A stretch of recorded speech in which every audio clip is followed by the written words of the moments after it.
প্রচন্ড দুর্যোগ। আমরা চর কবিরাজপুর অগ্রদী ইতিমধ্যেই সভা করেছি, আজকে শাহপুর। পরবর্তী ক্ষেত্রে বানেশ্বরকে বলেছি যে বাবলাডাঙ্গার অনেক ছেলে মেয়ে তো জয়পুর, দিল্লি, গুজরাটে কাজকর্ম করে, তাদের কি অবস্থা দেখতে হবে। এতদিন আমরা শুনতাম যে মুসলমান তাড়াতে হবে, আপনারা সবাই শুনতেন। বিজেপি বলতো আমরা হিন্দুদের পার্টি। তাদের শুনুন, হিন্দুদের পার্টির কয়েকটা নমুনা শুনতে পাচ্ছেন, টিভিতে খবরের কাগজে দেখতে পাচ্ছেন। আমাদের রাজ্যের মুখ্যমন্ত্রী মমতা বন্দ্যোপাধ্যায় দীর্ঘদিন মানুষকে বলতেন যে গণতন্ত্রে হিন্দু মুসলমান বলে কিছু হয় না, গণতন্ত্রে বাগদি বাউরি বলে কিছু হয় না, গণতন্ত্রে সদ্য ব্রাহ্মণ বলে কিছু হয় না, গণতন্ত্রে কপালি মাইশো বলে কিছু হয় না, চৌধুরী বলে কিছু হয় না। গণতন্ত্রে একটাই কথা, সেটা হচ্ছে মানুষ। আমরা যারা ভোট দিই, আমরা সমস্ত মানুষ ভোট দিই।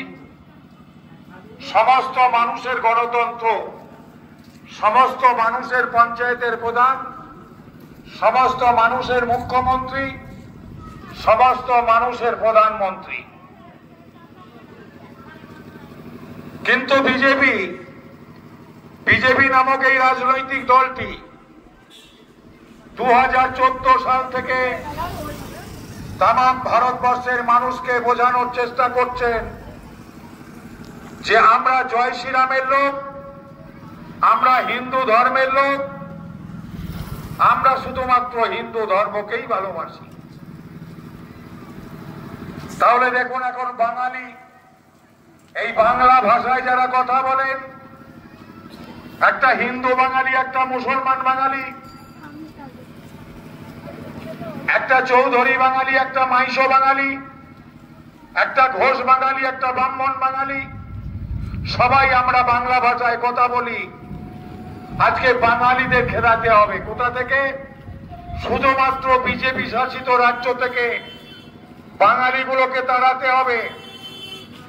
ইতিমধ্যেই আপনারা শুনলে অবাক হয়ে যাবেন। আমি বলেছি বানেশ্বর, বিশেষত পূর্ববঙ্গের লোক, সরজিৎ তুমি এখানে আছো, পূর্ববঙ্গের মানুষকে একটু ভালো করে বলতে হবে, কারণ তোমাদের ওই স্বজাতিটা ওই বাংলাদেশের নমুনা ধরে সবাই কিন্তু দলে দলে বিজেপিকেই ভোট দেয়। এটা অপ্রিয় সত্য কথা, আপনাদের রাগ করলে চলবে না। দেখবেন বাঙালদের মধ্যে একটা টেন্ডেন্সি, কি করব, আমরা বিজেপিকেই ভোট দেব। এইবার কি করবে বাঙালরা? কবিরাজপুরে 2002 সালের ভোটার লিস্ট অলরেডি ওয়েবসাইটে আপলোড হয়েছে, চর বিষ্ণুপুরে। এইবার তোমাকে ভোটের ছবি দেখালে হবে না। কবিরাজপুরের মানুষ, চর বিষ্ণুপুরের মানুষ, আমাদের শাহপুরের কিছু মানুষ আছে, রেশন কার্ড দেখালে হবে না, ভোটের ছবি দেখালে হবে না। তোমাকে কি দেখাতে হবে? তোমাকে সেই 71 সালের আগে বাবার বার্থ সার্টিফিকেট আর মায়ের বার্থ সার্টিফিকেট দেখাতে হবে, যেটা নরেন্দ্র মোদীর বাবার নাই। তাহলে ভাবুন কোথায় পাবে? আমাদের চৌধুরী সম্প্রদায়ের মানুষ যারা চরসাপুরে বাস করছেন, যারা বাঁধের ওপর বাস করছেন, আপনারা তো অতি আগে ছিলেন বিহারের মানুষ থেকে আসা, পরগনা মানুষ থেকে আসা। এই চৌধুরী সম্প্রদায়ের মানুষের মধ্যেও